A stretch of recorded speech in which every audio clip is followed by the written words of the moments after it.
La démarche portfolio peut-elle nous amener à faire le tour du monde? Afin de répondre à cette question toute particulière, je vous présente un invité tout spécial dans ce podcast. Écrivain en herbe, aventurier courageux, entrepreneur déterminé et poète à ses heures perdues, je vous souhaite un excellent moment en compagnie de Maurice. Bonjour Maurice. Bonjour Dylan.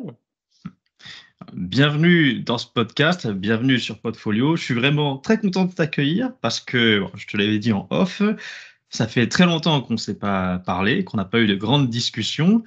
Et sur ce podcast-là, je dirais que l'objectif, c'est d'accueillir des étudiants, nous faire part de leur retour de la démarche réflexive, mais aussi des enseignants et parfois même des professionnels qui viennent d'horizons divers et variés afin de partager leur parcours de vie, leur cheminement et dans quelle mesure, en fait, cette capacité à se poser des questions les a aidés à structurer leur vie et leur situation professionnelle actuelle. Donc, j'ai envie de te laisser la parole maintenant et tout de suite. Dis-nous, qui est Maurice? Waouh. Hem, alors du coup, pour refaire un petit peu le parcours, rapidement, heu, donc effectivement, nous on s'était rencontrés, au lycée, à La Rochelle, au lycée d'Auteuil à l'époque. Ça fait quelques années. Et puis après le lycée, moi j'étais parti, faire une classe préparatoire, BL, littéraire et sciences sociales à Nantes, heu, pendant 2 ans. Je savais à l'époque, je me cherchais toujours, donc mon objectif à l'époque, c'était vraiment de garder ouvertes le plus de portes possibles parce que je n'étais pas très au clair sur ce que je voulais faire. Hem et donc après la prépa, j'ai fini par intégrer Sciences Po à Bordeaux, heu, parce que ça me permettait encore de garder ces portes ouvertes justement. Et puis c'était des enseignements assez généralistes et donc ça me parlait bien. Heu, mais toujours à l'époque, à la recherche un peu de comment continuer à avancer et puis, finalement ça s'est fait un petit peu au fur et à mesure et je me suis spécialisé j'ai fait un master de management de projets culturels. Le secteur culturel, ça m'a toujours, attiré, j'avais fait plusieurs stages avant, dans ce secteur-là et il y avait toujours, voilà, je savais pas forcément pourquoi, mais j'avais toujours été intrigué par ce secteur et donc je me suis spécialisé en master, master 1. J'ai fait une année de césure aux États-Unis où je travaillais, dans un théâtre, à Los Angeles. Donc je m'occupais de tout ce qui est programmation culturelle, de régie technique, un peu de com, un peu de vente, un peu de tout quoi, pour découvrir un peu l'univers de la programmation, culturelle, événementielle, de l'intérieur. Et puis pour apprendre l'anglais aussi, surtout, parce que j'avais envie d'être mobile et puis de pouvoir être en mesure de suivre ma copine à l'époque, voilà, qui elle avait un parcours assez international aussi. Et donc après cette césure-là, moi je suis rentré finir mon master 2 à Bordeaux. Donc ça a duré 6 mois. Le stage de fin d'études, je l'ai fait en Afrique du Sud, à Johannesburg, auprès de l'Institut français. Et là, c'était un stage, je travaillais avec l'attaché audiovisuel régional de l'époque, et le projet, sur un projet d'incubateur de contenu audiovisuel. Donc, c'est quoi? C'est dans le secteur de l'animation, du jeu vidéo, par exemple. Il y avait des appels à projets qui sortaient chaque année et les professionnels étaient amenés à candidater, puis à soumettre leurs différents projets. Il y avait une sélection et les meilleurs projets étaient ensuite incubés, c'est-à-dire recevaient un accompagnement avec des professionnels français, sud-africains, puis des financements pour permettre à leur projet de voir le jour. Donc j'ai fait ça pendant 6 mois et ensuite je suis parti. Mon contrat, c'était un stage, donc ça s'est terminé. J'ai voyagé un petit peu en Afrique du Sud et puis après je suis parti au Mexique, à Mexico, pour rejoindre ma copine, de l'époque, qui travaillait là-bas et donc là-bas, j'ai commencé à travailler à l'Alliance française de Mexico, en tant que stagiaire au départ et puis ensuite, la personne qui travaillait en tant que coordinatrice culturelle, a mis fin à son contrat, et donc j'ai pris sa place. Donc je suis devenu coordinateur culturel de l'Alliance française de Mexico pendant, un peu plus d'1 an Et à l'époque, j'avais quoi? J'avais 20, je sais même pas combien. Ouais, je calcule, je vais dire des bêtises, mais peut-être 23, ouais, 20, autour de 23 ans, quelque chose comme ça. Et, donc, c'est la première fois que j'avais autant de responsabilités et tout. Et puis, l'Alliance française de Mexico, c'était il y avait plusieurs centres à travers toute la ville. C'était une capitale, enfin, qui fait plus de 20 millions d'habitants, donc c'était un gros truc quand même. Et ça m'a appris énormément. J'ai appris l'espagnol là-bas, évidemment.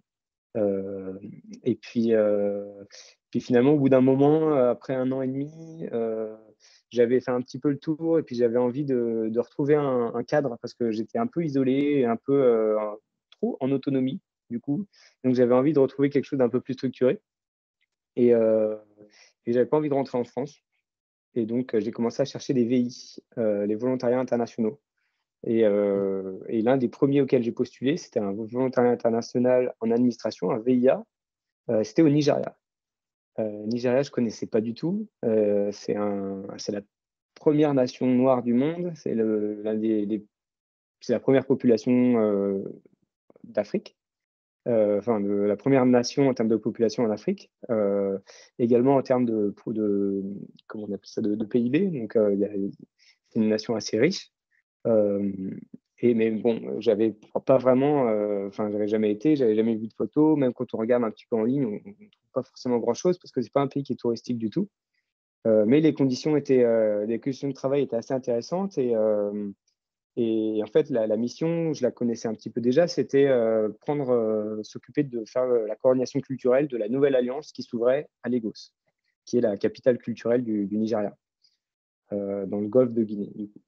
Euh, donc, bon, je postule, etc. Bon, finalement, ça marche. Au début, j'avais postulé en me disant non, mais j'ai juste envie de me prouver que je peux l'avoir, mais je trouverai mieux plus tard. Et puis en fait, je l'ai eu et j'avais pas trouvé mieux en attendant. Et puis en fait, c'était très très bien. Et donc, je suis parti. Et donc, j'ai travaillé là-bas pendant 2 ans à nouveau. Et là-bas, je faisais de la coordination événementielle. Donc, tout ce qui est organisation de concerts, d'expositions, de sessions de cinéma, création de partenariats avec des partenaires, des espaces, des artistes, etc. Un peu ce que je faisais à Mexico avant, mais transplanté Oui, dans un c'est nouveau ce que contexte. j'allais dire. J'ai l'impression que tu as fait beaucoup de coordination d'événements culturels, en fait. Exactement. Donc, Ouais. ça correspondait, en fait, à ta formation, à la base. Oui, oui, oui. En fait, c'est assez cohérent, hein. C'est assez Hmm. cohérent. Et ouais, pour le coup, ouais, non, c'est vrai que c'est assez aligné. Et c'est peut-être plus récemment que je me suis un peu décentré, mais même pas forcément complètement. Ouais. Parce qu'en fait, justement, après ces 2 ans, donc le contrat se termine. Et normalement, quand ton contrat se termine, tu rentres en France ou tu pars sur d'autres choses. Mais j'ai décidé de rester. Voilà, c'était quoi, 2021, donc c'était l'après-Covid ou pendant Covid. J'étais pas très motivé à l'idée de rentrer en France, toujours pas. Ça commencé à faire un Méthode. petit moment déjà, mais avec les confinements et tout, c'était un peu pénible et donc j'avais pas envie de retrouver ça. Et puis j'avais l'impression aussi que cette aventure au Nigeria était pas terminée. Et donc j'ai pris la décision de rester. À l'époque, j'avais aucune idée de ce que j'allais faire. Alors, Euh, attends, juste une question. Tu avais le Vas-y, sentiment, je t'en prie. tu avais le sentiment que cette aventure n'était pas terminée. Qu'est-ce qui t'a Ouais. donné ce sentiment-là? Euh, Disons que quand j'étais en poste encore en tant que VIA, en tant que coordinateur culturel, il y a des choses, il y a des projets que j'aurais bien aimé, sur lesquels j'aurais peut-être aimé passer plus de temps et que j'avais pas eu l'occasion de faire ça. Et finalement, les 2 ans étaient passés assez vite, et dont 1 an de Covid 2020, où pendant 6 mois de l'année, on n'a vraiment rien fait du tout. Enfin, moi, professionnellement, en tout cas, je me suis senti assez frustré parce qu'on est passé de 4-5 événements par semaine à littéralement zéro. Et donc, c'était assez dur. Et, euh, et donc, en fait, le moment où j'allais devoir partir, c'est le moment où tout commençait à reprendre un petit peu vie. Et, euh, et c'est bon, je me disais, en fait, il y avait rien qui m'attirait ou qui m'attendait ailleurs, par ailleurs. Et donc, j'avais pas grand-chose à perdre finalement en restant non plus. J'avais des économies parce qu'on était bien payé en tant que VIA au Nigeria. Et donc, je pouvais me dire tranquillement, OK, bon, je peux passer un peu plus de temps ici, même si je fais pas d'argent tout de suite, c'est pas grave. Au pire, voilà, au pire, c'est de l'expérience et puis j'apprendrai bien des choses en route, quoi. Mais j'étais pas au clair vraiment sur quoi faire pour gagner de l'argent, justement. Et donc, c'est comme ça que j'ai commencé à m'intéresser à l'entrepreneuriat, en sachant aussi que le Nigeria, c'est un pays où l'entrepreneuriat, c'est extrêmement développé. Et il n'y a pas de système de chômage, par exemple. Donc, tu dois te débrouiller tout seul, quoi. C'est beaucoup de débrouille. Et donc, tout le monde se débrouille. Et il y a un Et état tout le monde d'esprit très, très s'entraide? entreprenant. Tout le monde cherche à collaborer avec quelqu'un qui peut lui apporter quelque chose. Ok. Plutôt cette dynamique-là. Mais il y a de l'entraide aussi, il y a de la solidarité aussi, évidemment, ça joue aussi. Mais il y a une grosse compétition aussi parce que la population, c'est plus de 200 millions d'habitants. À Lagos, c'est plus de 20 millions d'habitants. Donc, c'est une très grosse concentration de population. C'est des conditions de vie qui sont rudes aussi parfois. Euh, donc, c'est pas toujours évident, mais il y a un bouillonnement et une énergie en fait dans cette ville qui font que c'est hyper inspirant et ça te pousse énormément. Et toutes les personnes qui y sont allées ont vraiment vécu cette sensation-là, quoi. Et Ok. alors, d'un côté, ça te pousse et de l'autre, ça te draine aussi énormément, ça fatigue, c'est épuisant, etc. Mais c'est un espèce de tourbillon comme ça et avec des va-et-vient, mais qui au final est quand même assez stimulant. Ok. Donc là, si je dois récapituler, tu as commencé dans ton parcours universitaire, j'ai l'impression que ce qui t'a drivé dans tes études et fin d'études, c'était deux choses, la volonté de ne pas se fermer de porte et l'amour. Mm. Si, vu Ouais, que tu ouais, as, ouais, ouais, ouais, on peut dire ça, on peut dire ça. Ouais, complètement. et, et alors, tu sais, quand tu as dit que tu voulais pas te fermer de porte et que tu l'as dit plusieurs fois, je me suis dit, et si ça se trouve, à force de ne pas vouloir se fermer de porte, est-ce qu'on ne ressent pas une certaine paralysie face à tous les choix possibles? Et je te dis ça parce qu'actuellement, je t'avais dit, je réfléchissais un peu où est-ce que j'allais aller professionnellement. Et quand on te propose d'aller à plusieurs endroits en même temps et qu'on te dit oui, tu te dis, ah, on peut pas être à plusieurs endroits en même temps, donc il faut choisir. Et c'est pas forcément toujours évident. Donc je me suis posé cette question, je me suis Ouais. posé cette question-là. Et, et après ça, là, je vois que on arrive progressivement vers la fin de ton VIA. J'ai l'impression que t'amorces une transition parce que là, tu passes, si j'ai bien compris, de travail où tu étais salarié Ouais. à, si j'ai bien compris, tu commences à me parler de l'entrepreneuriat et j'ai le sentiment que tu vas me parler d'un projet d'entreprise que tu es en train de faire. Ouais, complètement. Parce que donc c'était début 2021. Et donc, bah, mon approche de la chose, en fait, avec mon contrat qui se terminait, j'ai découvert que d'un seul coup, bah, je perdais mon statut, puisque j'étais plus coordinateur culturel de l'Alliance française de Lagos. Donc, qui j'étais? D'un seul coup, je me suis dit, tiens, bah, qui je suis si je ne suis pas mon métier? Et donc, ça m'a fait pas mal cogiter aussi. Et donc, je me suis dit, bon, ben, il faut que je me réinvente quelque chose, quoi. Et donc, je me suis posé avec moi-même. Je me suis dit, bon, qu'est-ce que je sais faire? Je connais le secteur culturel, je sais organiser des événements culturels, ben, je vais faire ça. Et donc, j'ai commencé comme ça. Et puis, en fait, c'était assez rigolo parce que à partir Tu du étais au moment où j'ai Nigeria, pris hein. la décision. Tu as commencé Ouais, ça au ouais, toujours au Nigeria. Ok. Nigeria, toujours au Nigeria. Ouais, ouais, complètement. Et en fait, à partir du moment où j'ai pris la décision que j'allais rester pour faire je ne sais quoi, c'est assez rigolo parce que d'un seul coup, tout a conspiré pour m'aider et puis il y a des opportunités qui sont arrivées et qui m'ont permis effectivement de concrétiser ce projet de rester et de développer une activité professionnelle. Et donc, au début, je ne savais pas exactement comment j'allais faire. Et puis, en fait, finalement, le modèle que j'ai adopté, c'est un peu celui de consultant, quoi. Et donc, j'ai commencé à. Voilà, il y a une amie qui m'a introduit une amie à elle qui cherchait quelqu'un pour organiser un événement pour sa marque. Le contact s'est bien passé. Ça a été l'objet d'une première collaboration.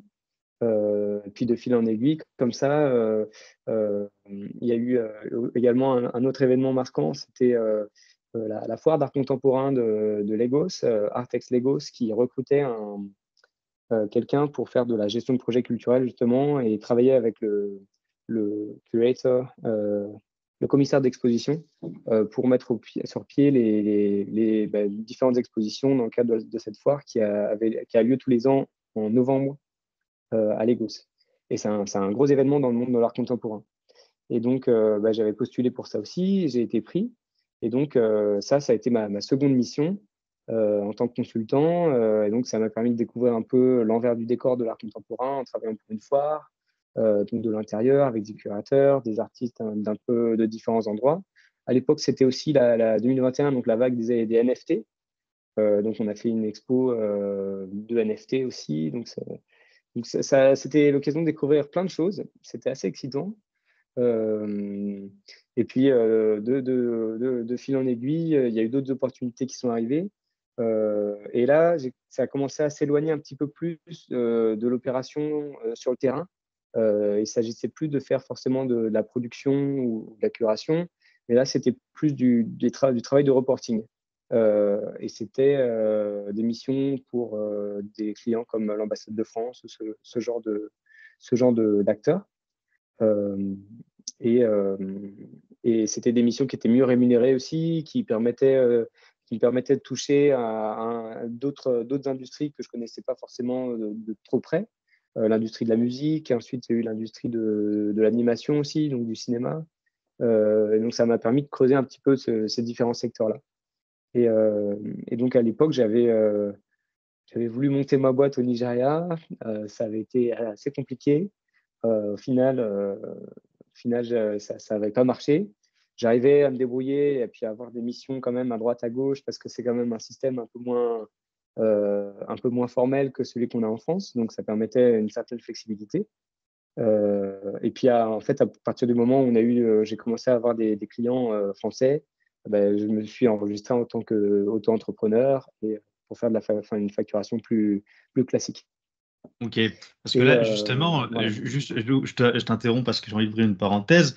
Tu t'es Ouais, quand vas-y. même dit, tu t'es quand même dit, je suis dans un pays qui n'est pas mon pays natal, dans une culture que je ne connais pas forcément. En plus, alors le Nigeria, j'ai pas d'expérience. Moi, tu vois, j'ai l'expérience du Mali. Je sais pas si en Mhm. termes de culture, on est extrêmement éloigné, mais quand j'y ai passé du temps, c'était un dépaysement complet. C'est-à-dire, c'est un autre monde.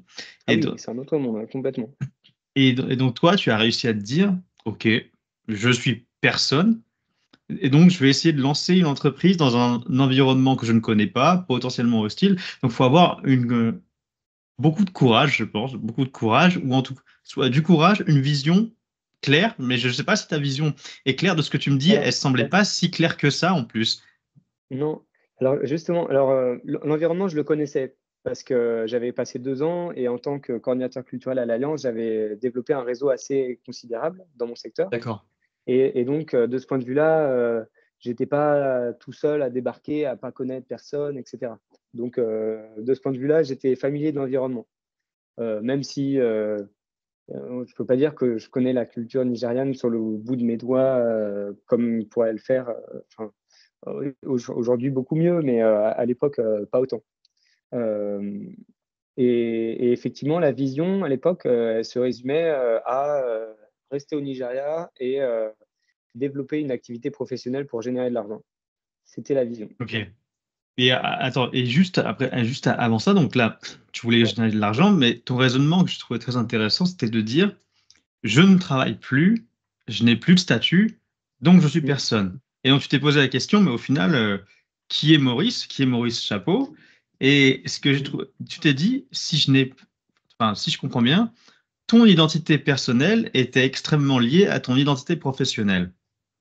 Et donc tu t'es là, au final, est-ce que ce projet d'entrepreneuriat, ce n'est pas une façon pour toi de montrer au monde que Maurice Chapeau se suffit à lui-même en tant que statut professionnel? Est-ce que Maurice Chapeau, au final, n'est pas une personne qui a suffisamment de valeur pour ne pas avoir besoin de se recouvrir d'un statut supplémentaire? C'est une question qui me vient à l'esprit, hein. C'est une bonne question. Je ne sais pas trop comment y répondre. Parce que moi, ce que je me suis vraiment dit, dans ce moment-là, c'était très clair pour moi le fait que j'avais perdu ce statut et qu'il fallait que j'en retrouve un pour pouvoir, exister, socialement, au-delà de moi-même, tu vois? Et effectivement, mais du coup, j'ai l'impression que j'ai plutôt, heu, été quand même chercher un parce qu'en fait, c'est une manière aussi de se présenter beaucoup, au Nigeria en particulier, qui tu es et qu'est-ce que tu fais. Et donc, il me fallait un élément comme ça pour pouvoir, faire sens, en fait. Sinon, j'étais juste un Français qui vivait au Nigeria, mais sans but finalement. Et donc, c'est le but, je le trouvais, et la justification de mon séjour et de cette aventure qui continuait, je le trouvais à travers le biais professionnel, justement. Je sais pas si Ok. ça répond à Ben, la question. non, j'ai l'impression que en tout cas, ta quête de sens qui nourrit ton identité t'amène à vouloir à développer une activité professionnelle. Parce que si je dis bien, là, c'est une question que je vais te poser, mais j'ai pas l'impression que aujourd'hui, la raison principale de ton activité d'entreprise soit juste de gagner de l'argent. Est-ce qu'il n'y a pas autre chose? D'ailleurs, actuellement, est-ce que tu as toujours cette activité de consulting? Oui, alors justement, donc j'ai lancé ça tout seul et puis, en cours de route, pendant les 2 années et demie qui ont suivi la fin de mon contrat et où j'étais toujours au Nigeria, j'ai rencontré ma femme qui est nigériane. Donc, on s'est mariés, là-bas, et elle avait son propre, son entreprise à elle, sa propre boîte. Et donc, au bout d'un moment, on s'est dit: «Bon, bah, on va peut-être joindre nos forces et puis et créer, une entreprise ensemble». Et donc, c'est ce qu'on a fait, c'était en avril de l'année dernière. Et finalement, nos 2 compagnies respectives, ont fusionné, entre guillemets, dans une nouvelle, forme juridique. Mais, finalement, c'est un peu la continuité de ce qu'on faisait avant, mais avec une vision quand même un petit peu renouvelée dans la mesure où elle intègre nos perspectives réciproques et nos atouts à l'un et à l'autre, quoi, et nos expériences passées et cetera. Ok, Hem donc si je dois récapituler, aujourd'hui, votre activité d'entreprise à deux, elle consiste en quoi ouais. concrètement? Et ben justement, ça, c'est une des questions qui m'a assez beaucoup obnubilé l'année dernière. Récemment, cette année, j'ai beaucoup laissé couler, parce qu'en fait, on a tous les 2 des profils assez généralistes et en fait, on se retrouve à pouvoir, faire, quand même plein de choses et sauf que, ben, en business notamment, bah, ça aide quand même sacrément quand tu peux, identifier clairement un service ou un produit, défini pour le vendre à une clientèle définie et cetera. Et justement cette phase de spécialisation, heu, elle n'est pas encore arrivée à maturité, je dirais, pour moi, aujourd'hui. Et je suis plutôt, aujourd'hui dans un processus de restriction de mon champ et j'essaie de focuser, hein, sur quelque chose d'un peu plus petit. Et en même Ok. temps, c'est quelque chose que j'ai beaucoup de mal à faire parce que je suis assez curieux et j'aime explorer pas mal de trucs et donc, c'est pas évident comme truc, mais globalement, la manière dont on travaille aujourd'hui, on fait le pont entre le Nigeria et la France, les secteurs culturels nigérians et français, africains et français, plus particulièrement, dans les secteurs de l'art contemporain, du film, de la musique et de l'audiovisuel en général. Donc ça reste quand même assez large et assez vaste, mais typiquement, ça va être plus de la gestion de projet, du reporting aussi, faire conduire des études, de marché, par exemple, pour faciliter, le lancement de programmes, au Nigeria ou dans d'autres régions, dans tel ou tel secteur. Ça, c'est des missions que j'ai pas mal fait, qu'on a pas mal mené tous les 2. Et Mais pour te dire une seule chose qu'on fait, c'est difficile parce qu'en même temps, euh, j'ai peine à choisir entre tous les possibles. Et ça, c'est vraiment un truc récurrent qui m'a suivi depuis un moment et qui me suit toujours. Et où Mais j'ai du quelque mal à, part, voilà, à recentrer. quelque part depuis l'université, parce que j'ai l'impression qu'on retrouve ton idée de je veux avoir le plus de portes possible. Mm. Et ce qui est drôle, c'est que justement, je t'avais fait la remarque un peu avant. Là, j'ai l'impression que tu le retrouves aussi aujourd'hui. Et allez, je suis curieux. Alors, j'aimerais savoir, pour réduire ton champ d'activité, j'ai l'impression que la base de la base, c'est qu'il faut une vision. Qu'est-ce que tu as au fond de tes tripes qui te pousse à faire tout ça, en fait? Qu'est-ce que tu veux faire dans ce monde? Quelle marque de toi tu veux Ouais. laisser, en fait? Et justement, là, en fait, la direction que les choses sont en train de prendre, euh, là, depuis quelques mois, on a déménagé, on est en Aveyron, donc en ce moment, dans un petit village.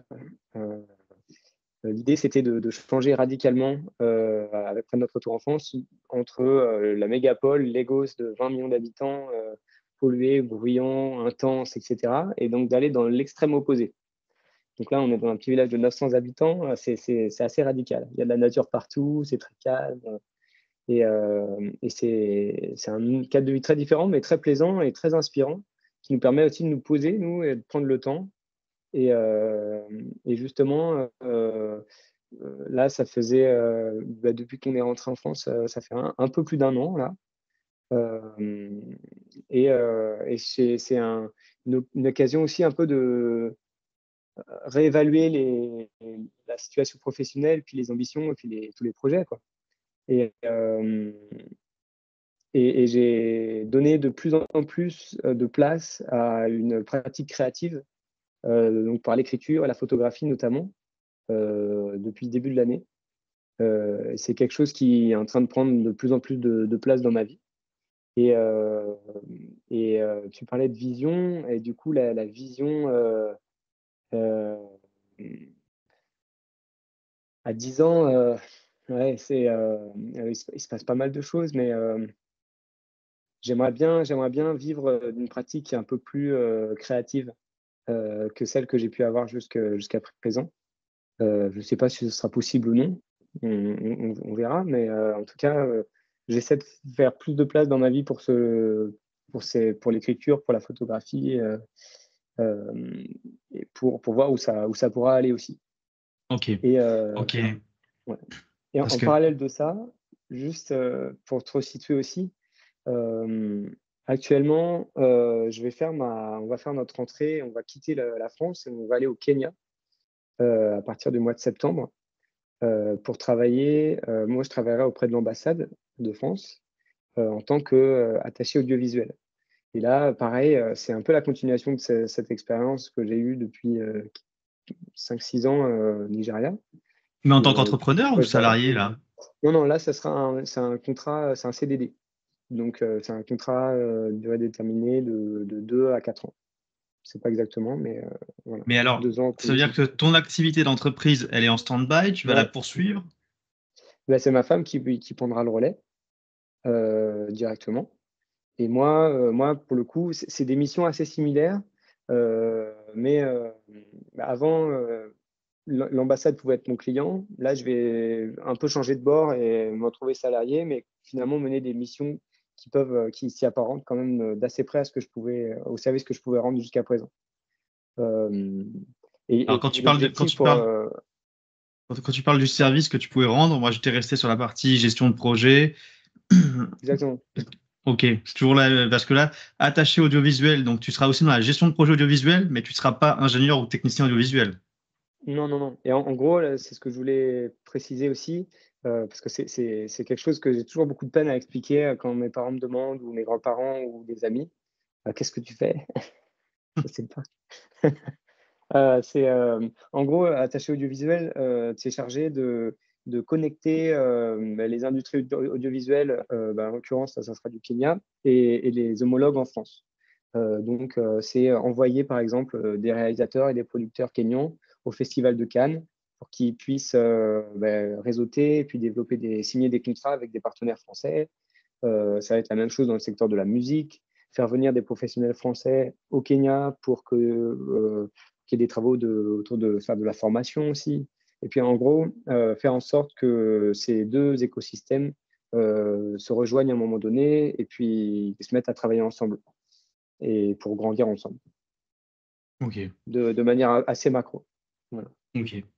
Et alors là, si je comprends bien, dans ta construction professionnelle personnelle, qu'est-ce qui te pousse à aller au Kenya exactement? Ah, c'était une opportunité.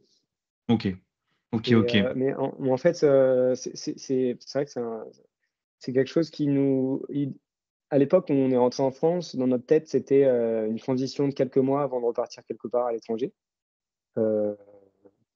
Finalement, c'est une transition qui aura duré quasiment 1 an et demi, mais on repart à l'étranger comme prévu.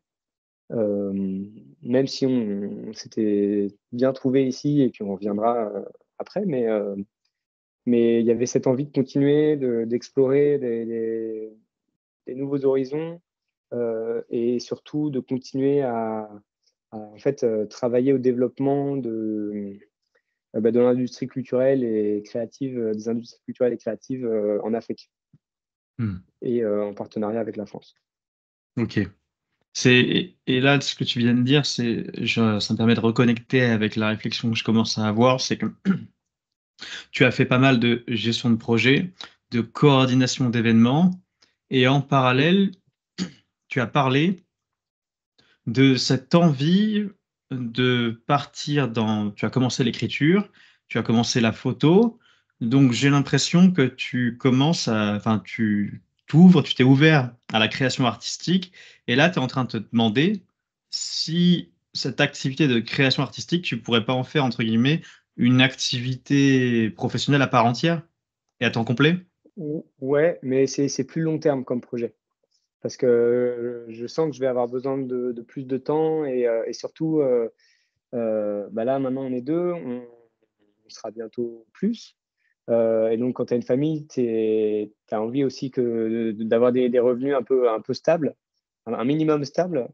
Et donc, voilà, l'idée, c'est pas de jeter la proie pour l'ombre et puis de sauter comme ça dans le vide de manière un peu incontrôlée pour faire on ne sait pas trop quoi. Et donc, l'idée, c'est plutôt de tâter le terrain et puis de développer des projets perso annexes qui me font plaisir et qui m'amusent beaucoup et dans lesquels je m'épanouis, mais de garder quand même une activité professionnelle distincte. Mais d'un seul coup, ça crée des nouveaux possibles, Oui. entre guillemets. Attends, si j'ai bien compris, tu vas être papa là? Ouais, Ah, putain, ça, ouais, c'est dingue, ça. Tu te rends compte, la dernière fois qu'on s'est parlé, c'était en 2014-2015, donc on avait quoi, 21, 22 ans. Et avant ouais, ça, avant cette séance d'escalade, la dernière fois qu'on s'était parlé, on devait avoir 16 ou 17 ans, c'était au lycée. ouais. De- En deux conversations, il y a eu un bond de 13 ans, vu que tu as 30 ans toi aussi. Ouais, tonton, ouais, pareil. Putain, c'est dingue comment les gens évoluent. Et donc là, tu poses une question qui est très, en tout cas, tu poses un, un problème qui est très intéressant, c'est la gestion de ta quête de sens et celle de ta copine, parce que visiblement celle de ta femme, parce que si j'ai bien compris, vous avez un peu la chance d'avoir cette vision commune et cette quête de sens commune. Mm, Et si vous avez actuellement une flexibilité qui vous permet de bouger un peu n'importe où et de vous adapter à tout, la petite ou le petit qui va venir, lui, aura besoin de beaucoup plus de stabilité, au moins au début. Complètement, complètement, ouais, exactement. Ok. Alors, comment, comment Maurice Chapeau voit justement ces deux trajectoires qui doivent être parallèles idéalement? Comment tu vois tout ça en fait? Tu parles de quoi? De l'arrivée d'un enfant? Oui, c'est-à-dire parce que là, justement, là, je pose cette question parce que tu as un parcours que plus je t'écoute, plus je le trouve assez hallucinant. On pourrait dire que tu te cherches dans le monde entier. Et ça, je pense que très peu de gens ont Ouais, ce courage. Et donc, pour faire tout ça, et en plus relever le challenge d'élever un enfant, Eh bien, dans ces moments-là, en fait, dans ton identité personnelle, enfin, étant que ce soit professionnelle ou personnelle, tu dois conjuguer ta vie Ouais, et enfin ouais. ta vie en tant qu'homme et ta vie en tant que père, et que de jeune ou futur papa. Comment tu vois ces choses-là, en fait? Comment je me projette dedans? Ouais, ouais, Hem, Bah, écoute, c'est encore assez récent, je serais ça se le bébé doit arriver en décembre pour te dire. Donc c'est assez, assez récent encore. Donc pour l'instant, je me projette, assez, c'est pas évident de se projeter comme ça. Enfin, évidemment, on est bien tu conscient de m'étonnes. tout et on sait que ça voilà. Mais, mais c'est pas pour rien que ça dure 9 mois aussi et ça permet de voilà, d'avoir des prises de conscience au fur et à mesure. Hem, mais, en gros, là, enfin, moi j'arrive d'une situation dans laquelle, je jonglais je sautais d'une mission à l'autre sans trop de perspective. Tiens, voilà un contrat qui dure, a priori, 2 ans, mais plutôt 4, avec, un salaire confortable, au même endroit et cetera, c'est 4 ans, c'est confortable, comme champ de vision, hein. Quand tu arrives de tu sais pas où tu seras, enfin tu sais que tu seras au même endroit, mais tu sais pas ce que tu feras dans le mois d'après, quoi. Donc de ce point de vue-là, voilà, le lieu, j'ai, la temporalité, et j'ai, le gros événement qui va venir, un peu, bah, bouleverser ma vie, j'imagine, donc c'est un triptyque dont je sais ce qui se passe, en gros. D'accord. Ça me suffit, tu Bah, vois? ok, ok. Donc, si j'ai bien compris, en fait, le projet, là, le contrat de travail à l'ambassade au Kenya, c'est bien Ouais. ça? Il n'est pas pris complètement par hasard. C'est que la stabilité que va te donner le contrat, ça va te permettre justement de gérer cette partie familiale. Bah, disons que tout est un peu entré en collision ensemble, hein, parce que j'avais postulé, à l'été dernier. C'est une procédure qui prend vraiment du temps. J'ai su, en février, on a su que Love était enceinte en mars, même pas en avril, enfin, ouais, en avril du coup. Donc ça s'est un peu enchaîné quoi, mais il n'y avait pas forcément eu de calcul, particulier qui a été opéré. Mais, Hmm. mais ça s'est bien goupillé, si on peut dire, ouais, complètement. Et- Mais après, même si j'avais pas eu cette opportunité-là, enfin, j'aurais trouvé d'autres solutions ou autre chose, hein, de toute façon. hmm. Je te, je te trouve incroyablement serein dans tout ça. Ouais, je pense que c'est pas un sentiment qui est partagé, enfin, que mes parents se demandent peut-être aussi probablement, comment ça se passe. Mais Ouais, ouais. tu vois, je réagis comme ça en plus parce que j'ai des souvenirs de toi. Je dirais que après, ça remonte au lycée, mais justement, tu avais 16-17 ans. Je ressentais beaucoup moins d'assurance et de sérénité qu'aujourd'hui. Donc, ça, bon, ce qui est cool, c'est que l'évolution, en 13 ans, t'as bien step up. Après, est-ce que selon toi, tu dirais que tu ressens une inquiétude, mais quand je t'écoute et quand j'écoute les émotions que tu dégages, j'ai vraiment pas l'impression Ah que tu non, as l'air non, non, plus angoissé que ça. pas du tout, hein, pas du tout. Ah non, au contraire, c'est vraiment confortable comme situation, je te dis de la visibilité pour 4 ans, c'est chouette, hein. Moi, ça me va bien. Hem et après, ouais, je pense que c'est aussi le fait d'avoir, appris à justement, à sauter dans le vide sans parachute et enfin sans parachute, non, j'exagère parce que quand j'ai décidé de rester au Nigeria, j'avais des belles économies, donc j'avais pas besoin de parachute. Enfin, c'était ouais, mes économies étaient là, donc il y avait pas d'urgence ou de pression. J'étais pas, au bord du gouffre en mode, «Il faut que je trouve de l'argent demain, sinon ça va être compliqué». Ce qui a certainement aussi affecté mon parcours entrepreneurial. J'aurais peut-être eu un autre parcours entrepreneurial très différent si j'avais pas eu d'argent du tout. Peut-être plus efficace et plus rapide et cetera, mais peu importe. Mais du coup, par contre, ce que j'ai appris en fait au cours de tout ça, c'est qu'on trouve tout le temps des solutions et et ouais, enfin, il n'y a pas vraiment de problème. Enfin, tous les problèmes peuvent se surmonter ou se résoudre d'une manière ou d'une autre. Et en ce moment, ça m'inquiète vraiment pas du tout. Ouais. C'est une grande force, hein. Là où je te rejoins pas mal parce que je me retrouve là-dedans, c'est que moi aussi, en fait, j'ai jamais eu depuis que j'ai commencé à bosser, je crois que j'ai Mm, dû faire 2 ans tout au plus, quand même. Le plus gros contrat, j'ai jamais pris de CDI parce que j'avais pas mm, forcément envie. Et peut-être qu'aujourd'hui, je changerai d'avis et encore parce que je suis comme toi, mais je suis pas aussi, j'ai pas la même maturité que toi là-dessus parce que moi, je monte mon entreprise là. Je suis en train de le faire petit à Ah, trop petit. bien. Et Félicitations. justement, ça fait, bon, je peux avoir des craintes, des incertitudes, mais en fait, je me dis, je suis arrivé à un stade en fait où si je ne sais pas, je ne saurais pas. Et j'ai l'impression que ce que tu décris, le saut en parachute sans parachute, quand j'en parle avec les étudiants, j'appelle ça moi le lâcher prise. Ouais, ouais, exactement, exactement. Et, et donc, une grande question que je pourrais te poser, que j'avais déjà posée aux étudiants, selon toi, comment est-ce qu'on atteint ce lâcher prise et comment est-ce qu'on le cultive? Ah. Déjà, je sais pas si c'est un stade qu'on atteint, c'est plutôt une pratique qu'on réancre tous les jours. Euh, et, euh, et ça fait peur hein, de lâcher prise. Hein. Et c'est quelque chose d'assez effrayant et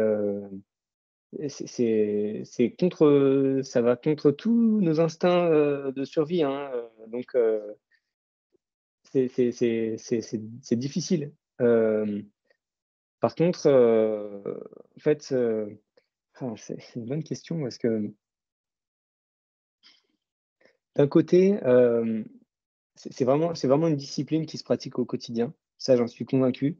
Et, et comme beaucoup de choses d'ailleurs, mais euh, par exemple la prise de décision, c'est vraiment tout est une occasion pour pratiquer finalement.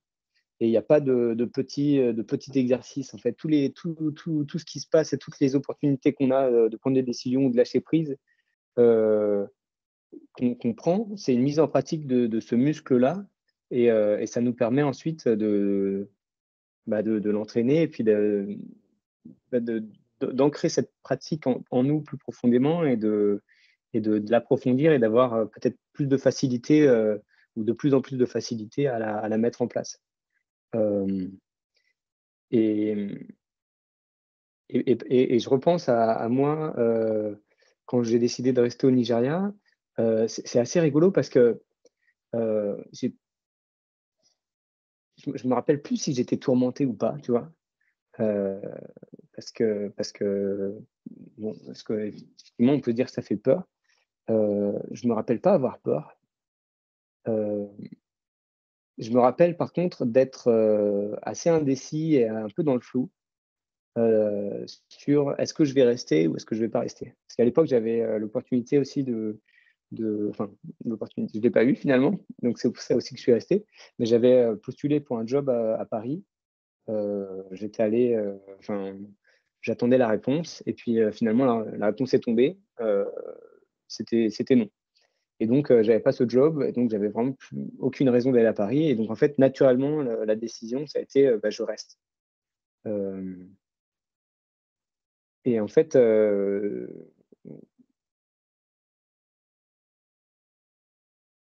ouais, j'ai l'impression qu'il y a un lien entre la prise de décision justement et le lâcher prise, mais j'arrive pas à le faire là.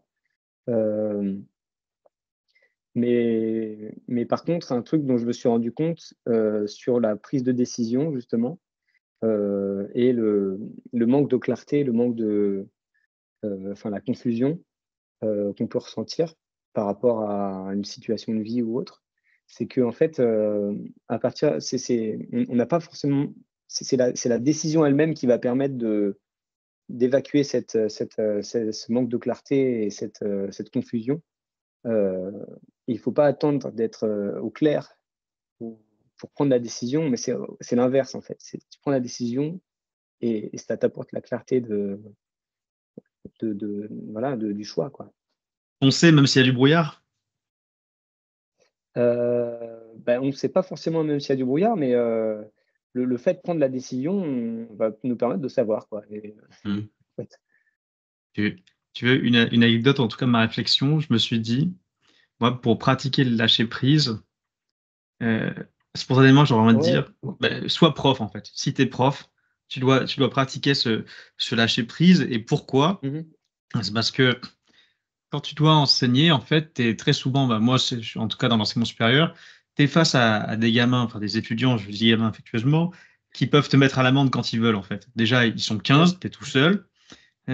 Si à un moment donné tu fais un pas de travers et qu'ils sentent que t'es pas bien ou que t'es pas compétent ou que t'es un mec chiant, ils vont te tirer dessus. Et, et sauf que tu as beau vouloir penser à toutes les éventualités, quand tu mets le pied dans la classe, et ben ça y est, t'es face à eux. Et parfois tu te dis, ah putain, j'ai fait un cours, ça va bien se passer. Tu mets le même pied dans la classe et tu te dis, putain, ça passera jamais. Et qu'est-ce que tu fais en fait? Parce que t'es sur Mhm. scène en fait, Mhm. le rideau est levé, tu dois faire quelque chose. Et dans ces moments-là, il y a presque, moi j'appelle ça un acte de foi, dans le sens où tu dois te remettre à ton intuition et à ce que tu ressens chez eux et essayer de construire avec eux et sans savoir où tu vas. Enfin, tu as une Mhm. idée de l'endroit où tu aimerais Ouais, aller, mais tu ne connais ouais, pas ouais. du tout le chemin. Exactement, exactement. Ouais. Et, et donc, j'en suis arrivé, entre guillemets, à la même conclusion que toi, c'est que comment atteindre ce lâcher-prise? Bon, comme tu as dit, en le pratiquant, en se mettant dans des situations, entre guillemets, inconfortables. Je te prends l'exemple de l'enseignement, mais on pourrait trouver plein d'exemples. La danse, parce que je pratique en ce moment une danse qui m'amène aussi aux mêmes conclusions, mais c'est assez, c'est assez dingue. Par contre, ce que je me dis, c'est que, entre guillemets, quand on parle du lâcher-prise, on pourrait penser à une compétence extrêmement générique, mais je pense que les lâcher-prise dépendent énormément de la situation. C'est-à-dire que peut-être que, si je caricature, mais peut-être que je serais ultra à l'aise à l'idée de lâcher prise, ou en tout cas plus facilement à l'aise à l'idée de lâcher prise dans une situation d'enseignement en classe, que, je sais pas, moi, de partir, de faire un saut élastique et Mhm. de sauter dans le Oui, vide comme ça. oui, oui, absolument. Oui, oui. Et, et donc, ce qui m'amène en fait à une question suivante, c'est que toi, par rapport à ce lâcher prise que tu as dû faire et que tu pratiques encore, est-ce qu'il y a eu des difficultés? Est-ce que tu as ressenti des murs, des barrières, qu'elles soient d'ordre, entre guillemets, émotionnel, psychologique ou même matériel, factuel? Est-ce que tu en as ressenti? Et si oui, lesquels? C'est une bonne question. Oui, oui, oui, oui, oui, complètement. Je les ai pas forcément tous toujours conscientisés ou su les articuler. Euh, mais, euh, mais oui, s'il y a besoin de lâcher prise, c'est parce qu'on a envie de garder le contrôle. Euh, et c'est parce qu'on a peur, en fait. Et donc, c'est vraiment la peur qui catalyse. En fait, t'agrippes au truc. Et, sauf que plus tu t'agrippes, plus, en fait, tu te retrouves complètement paralysé, quoi. Et tu te retrouves dans une situation complètement inextricable, dans laquelle la seule solution, justement, effectivement, c'est de lâcher. Euh, et un truc que j'ai observé, c'est marrant parce que j'ai pas d'exemple hyper concret. Je parle de manière peut-être un peu théorique, mais bon, ça sera comme ça pour aujourd'hui. Mais si j'ai un exemple qui me vient, je te le partagerai. Euh, mais je me suis vraiment rendu compte que le lâcher prise, c'est presque c'est complètement l'opposé d'une perte de contrôle, quoi. T'as l'impression que tu vas perdre le contrôle, mais en fait, c'est d'un seul coup, tu retrouves une mobilité incroyable. Et, euh, et encore une fois, ça serait utile d'avoir une illustration. Moi, je peux Mais t'en c'est je peux vrai. t'en donner, je peux Ah t'en ben, donner si tu en une. as une, je t'en prie, absolument. Ouais. Euh, j'avais envie je voulais voir si tu allais arriver à cette déduction aussi. Quand tu dis que le lâcher prise, c'est l'opposé de la perte de contrôle, en fait, le raisonnement, c'est que pour obtenir un contrôle, il faut commencer par accepter l'idée de ne pas l'avoir. Et Mhm. l'illustration que j'ai en tête, tu sais, je suis toujours resté dans le sport et la préparation physique depuis tout ce temps. Et quand tu veux, par exemple, construire n'importe quel physique, eh bien, tu dois commencer par faire un état des lieux et accepter que ton physique à l'instant T ne correspond pas à ce que tu veux. Et c'est seulement en acceptant cet état de fait qui peut t'apporter frustration, insatisfaction, tristesse, tout ce que tu veux, que tu vas développer, enfin, que tu pourras développer une énergie, une vision de laquelle, desquelles vont découler une discipline qui te permettra d'atteindre ton objectif et qui te permettra de retrouver cette espèce de contrôle. C'est pour ça que moi, la notion de lâcher prise, c'est, c'est pas, je le vois pas, je l'oppose comme toi, je l'oppose pas du tout à la perte de contrôle, mais au contraire, c'est une façon de consentir et de donner toute son énergie à l'instant présent. Et c'est en ayant cet engagement extrêmement fort dans le présent qu'on va pouvoir progressivement retrouver le contrôle. Donc voilà, l'illustration que j'avais, c'était l'exemple d'une préparation physique. Tu es obligé de, si tu veux atteindre un objectif, tu es obligé de faire un état des lieux qui doit être honnête et authentique, consentir à tout ce qui ne va pas pour pouvoir Mhm. corriger tout ça. Ouais, ouais, ouais, l'honnêteté envers soi-même et le fait de ne pas se mentir à soi-même, c'est quelque chose qui est difficile aussi, hein. Hmm. Et effectivement, c'est souvent un gros obstacle parce qu'on ne s'en rend pas compte. Et, euh, et or, ça a tendance à nous bloquer quand même pas mal. Oui, et peut-être alors justement cette notion d'honnêteté qui est fondamentale et qui est sûrement l'un des freins à se lâcher prise, si on devait l'appliquer maintenant à toi et ton rapport à cette création artistique, si je reprends la photo et l'écriture, Ouais. qu'est-ce que ça représente? Alors, je vais essayer de préciser ma question. Cette envie, cette envie d'écrire et de faire de la photo. Dans quelle mesure cette création artistique, en fait, fait sens pour toi?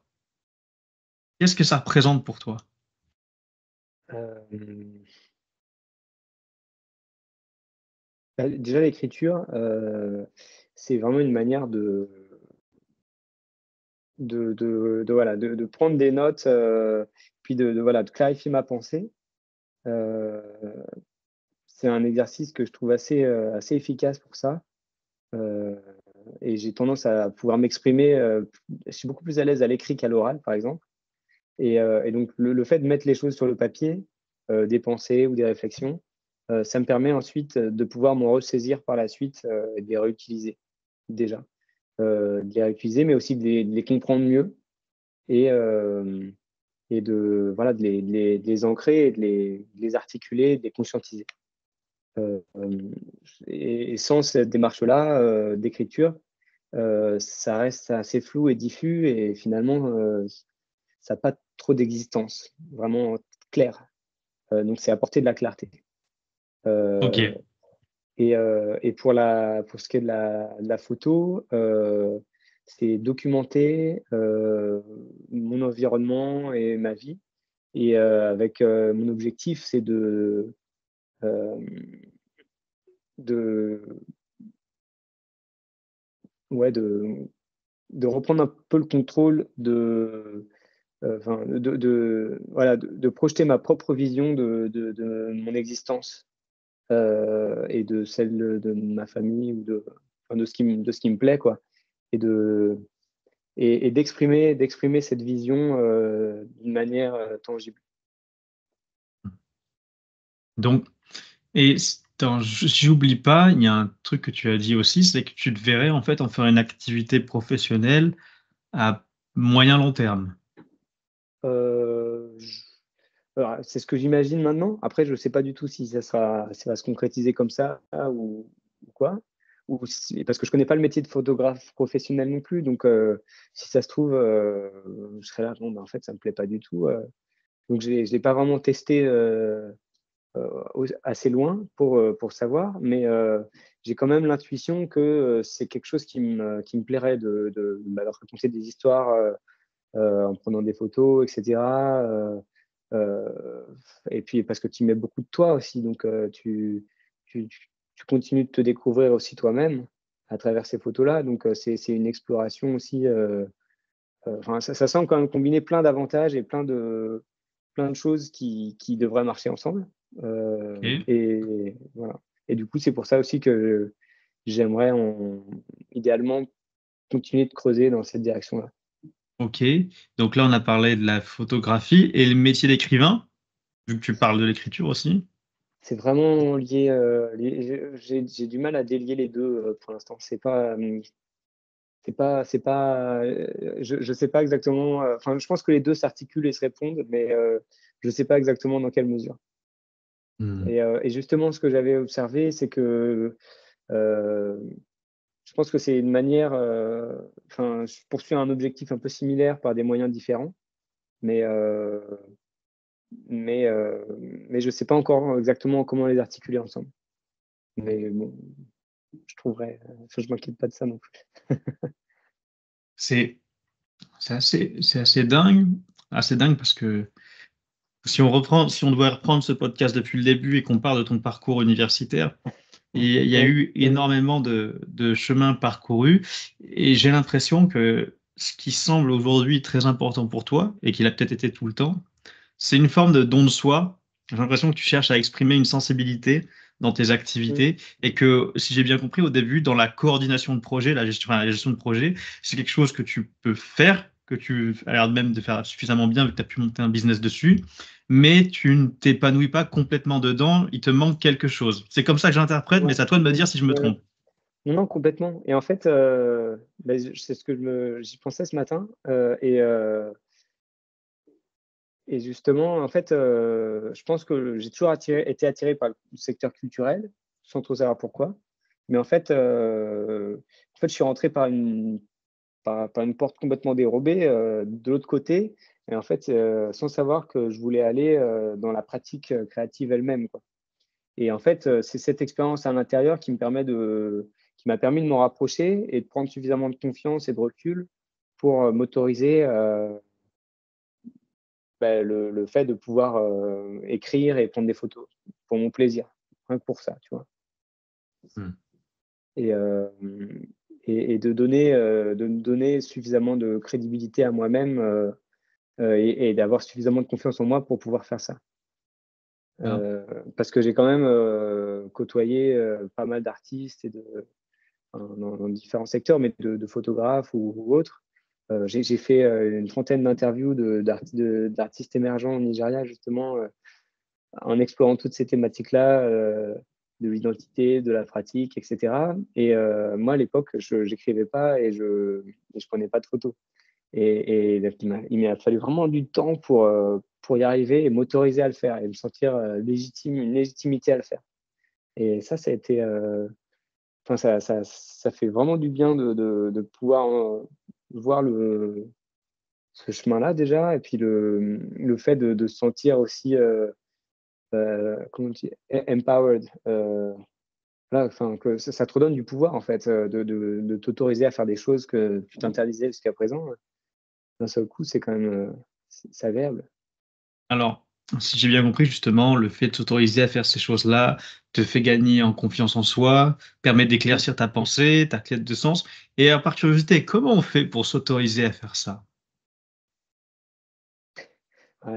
C'est une bonne question. Parce que, Je saurais pas te répondre. Ce que je peux dire, c'est que moi, je sais que je m'interdisais beaucoup de choses, que je m'en interdis d'ailleurs probablement toujours pas mal. Euh, pourquoi? parce que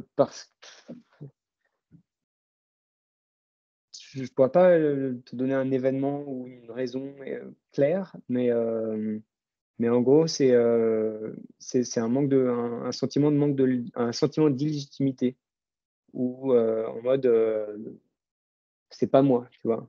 Moi, je suis pas un artiste. Ou, Hmm. du coup, je peux pas prendre de photos, je peux pas écrire. Enfin, voilà, tu t'interdis des trucs pour aucune raison particulière. Et du coup, ça te bloque vraiment hein, dans leur mise en Hmm. œuvre. Oui. Et ouais, moi, ça m'a pris du temps et je pense que c'est un travail du quotidien, hein, de toute façon. Mais, Oui. Ouais, mais s'il y a quelque chose qui nous plaît, je pense que c'est dans notre intérêt de l'explorer, même de manière, et c'est un peu la technique du plus petit pas possible, c'est-à-dire que tu peux pas franchir des montagnes directement. Euh, et souvent, on a tendance aussi moi enfin, je suis là encore un peu, mais très perfectionniste. Et ça m'a beaucoup bloqué aussi parce que euh, tant que c'était pas parfait, je pouvais pas, enfin, je pouvais pas faire autre chose que quelque chose que je considérais comme parfait. Bonjour, hein, bonne chance pour Ouais. faire quoi que ce soit dans ces Et, conditions-là. et j'imagine que le fait d'être entrepreneur t'a confronté à la notion de MVP, de Minimum Viable Product. Ouais, ouais, tout à fait, tout à fait. Après, j'ai pas eu l'occasion de mettre ça en place moi-même directement, mais oui, j'ai été familiarisé de, de tous ces concepts-là. Et en fait, vraiment, le moment où le point de bascule numéro un, c'était le moment où je me suis jeté à l'eau sans trop savoir ce que j'allais faire, en sachant juste que j'allais rester au Nigeria et trouver un moyen de gagner de l'argent. Ça a été l'occasion d'explorer plein de choses. Et le deuxième moment, c'est quand j'ai décidé de me marier avec ma femme, quand je l'ai rencontrée, et puis quand on a décidé de se marier. Ça, c'était le deuxième, en deux en coup sur coup, là. Paf, paf. Ça a été les deux plus grosses décisions de ma vie, je pense. Et, Ok. et à partir de là, tout s'est accéléré quand même assez vite. Et, et j'en suis là où j'en suis aujourd'hui. Et j'en suis très reconnaissant. Oui, donc en fait, une fois que tu as créé une synergie, tu es parti dedans et tu t'es laissé entraîner ou tu as fait en sorte d'être entraîné. Mm. Et ce que tu as dit m'a fait réfléchir parce que quand je t'ai posé la question, comment est-ce qu'on s'autorise à faire des choses, j'ai essayé de réfléchir aussi en parallèle. Parce que moi, le sentiment Mhm. d'imposture ou le syndrome de l'imposteur, je l'ai aussi pas mal de fois. Je dois enseigner quelque chose. Et je trouve que quand on est prof, enfin, j'ai l'impression on a souvent le sentiment d'être des burnes ou de faire de la merde parce que j'ai l'impression que c'est une mission impossible de faire un truc parfait, un enseignement parfait. Je crois que c'est Mm. l'une des premières choses que je dis à mes étudiants quand je les rencontre, c'est, je vous préviens, je suis pas un bon prof, mais je vais essayer de le devenir, enfin, en tout cas, d'aller m'améliorer un peu à chaque fois parce que tu te rends compte, intéresser, capter l'attention de tout le monde et de la garder pendant une, deux, 3 heures, c'est extrêmement difficile.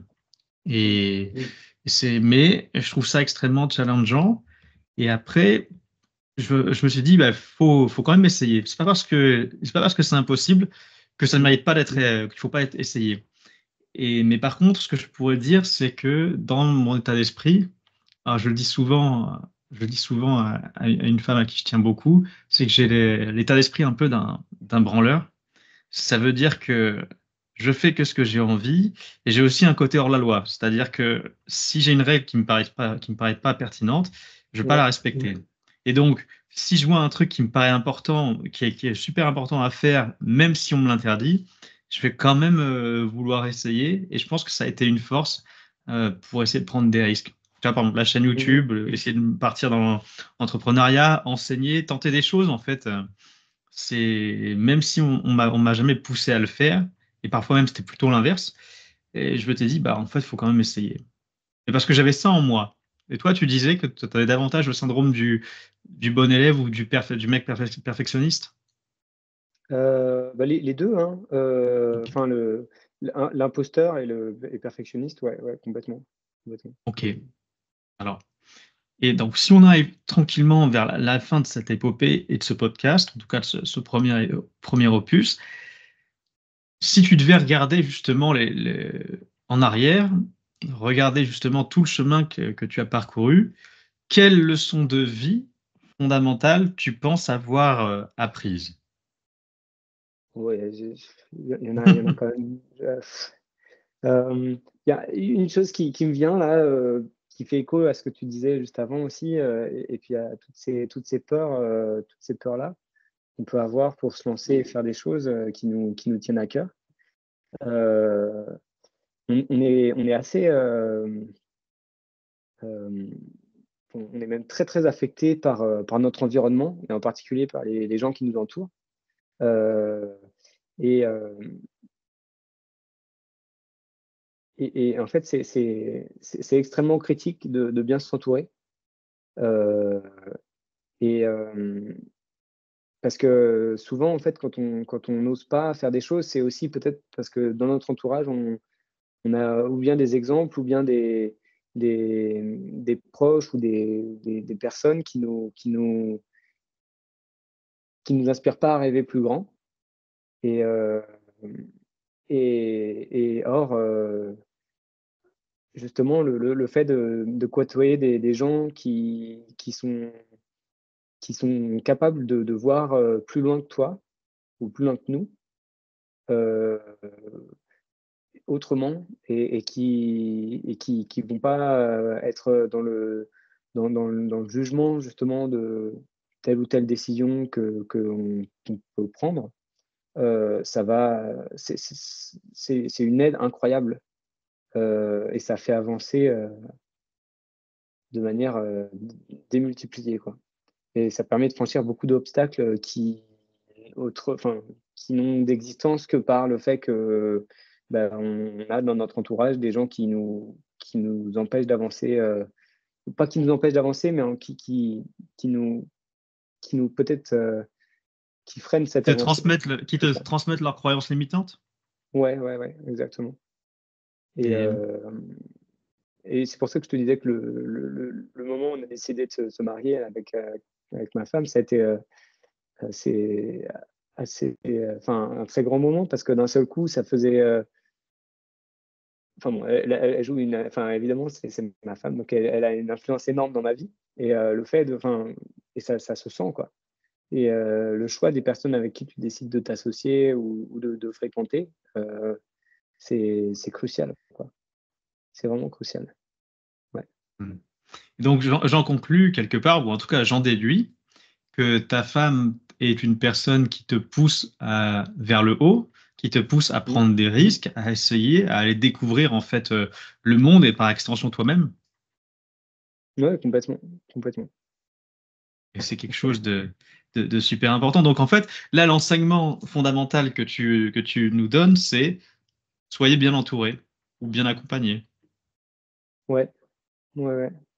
Je Ok, pense que c'est un conseil qui est valable dans tous les contextes, en tout temps. ok. Alors, avant-dernière question, avant la fin de Mhm. ce podcast, si tu avais en fait un conseil à donner aux étudiants qui pourraient nous écouter, justement des étudiants qui sont encore en périple universitaire ou scolaire, qui ont Mhm. une quête de sens aussi nébuleuse que la nôtre, Ouais. et qui peuvent avoir cette crainte de passer à côté d'eux-mêmes, qu'est-ce que tu leur dirais? Le Maurice de 30 ans, futur père de famille, que pourrait-il dire à ces gens-là? Quel Euh, conseil? Sacrée responsabilité, là. Non,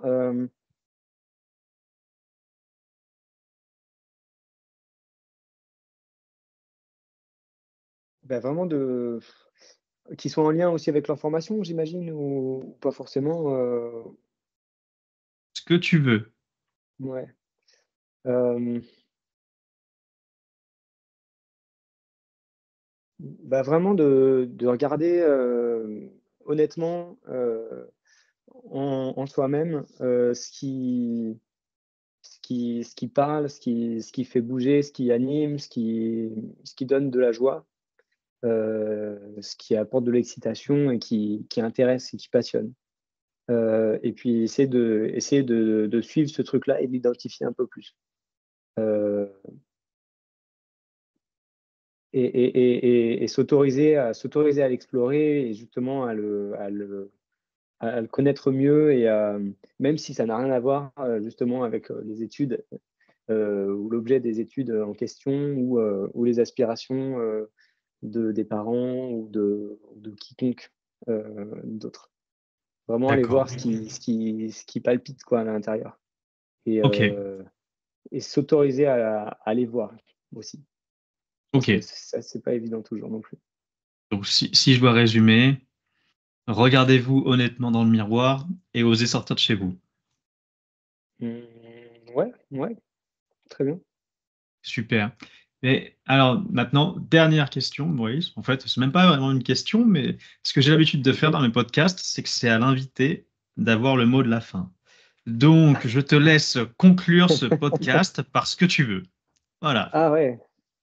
Bon, bah, décidément. Non, mais je conclurai par un remerciement, du coup, Dylan, pour. J'étais très content de recevoir, de lire ton message et tout, et puis d'avoir l'occasion justement de reprendre contact un peu, et puis de découvrir où tu en es toi-même aujourd'hui. Et je trouve que c'est. Ouais, ça me fait vraiment plaisir à chaque fois de voir ce que tout le monde devient, quoi. Et surtout, quand tu sens que la personne s'épanouit et, et mûrit voilà, elle se retrouve dans une situation dans laquelle elle grandit, quoi. Et ça, c'est quelque chose que je trouve vraiment gratifiant, que j'ai observé avec beaucoup d'amis aussi au Nigeria et ailleurs. Et c'est très chouette. Et je pense que dans nos âges aussi, il y a pas mal de paliers qui se passent entre la vingtaine et la trentaine. C'est quand même c'est dense. C'est très, très dense. Et, et, et donc voilà, ben, merci beaucoup pour ton invitation et au plaisir de continuer cet échange en off ou pas à l'occasion. Merci beaucoup, Maurice.